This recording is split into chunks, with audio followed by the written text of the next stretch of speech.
Yeah, 2011 or 12ish, I'm not exactly sure, somewhere around there. F350 Ford chassis cab mounts. Okay, right in here, as you can see, the new mounts have been put in.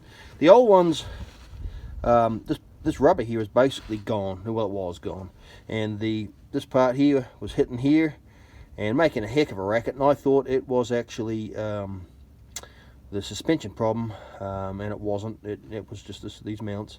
Don't bother trying to save the nuts and bolts.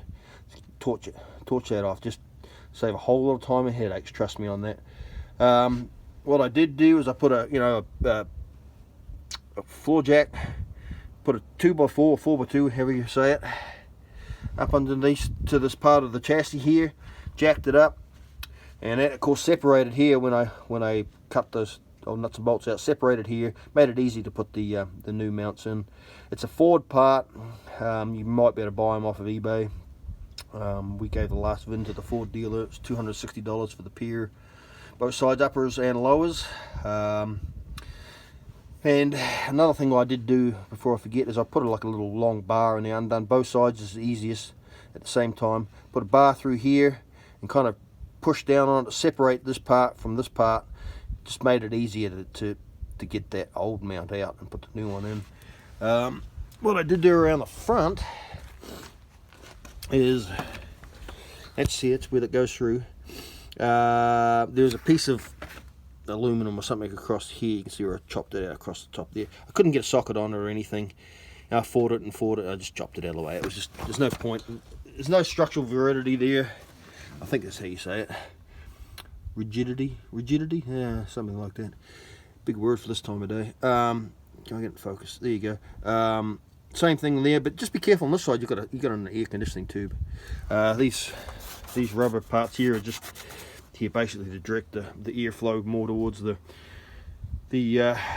radiators to keep them working better. And as you know, just do whatever you need to do to put them back, ties, push them back. It's really no big deal. But that's it. That's what it was. I thought it was a suspension noise. It wasn't. It was just that horrible cab bouncing. Go over bumps, it was bouncing and making a hell of a racket. Hey, if anybody knows,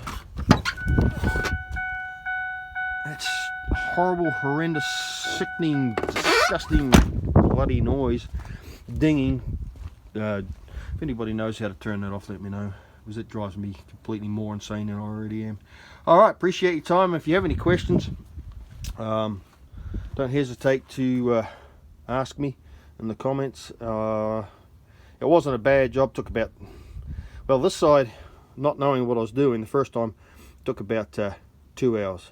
This side, after I figured it out, chopped that stupid piece of aluminum out or whatever it was, took about 20 minutes. So that'll give you an idea. The cost of the part was 260 odd, give or take. We didn't have to pay tax because it's a farm tax exempt.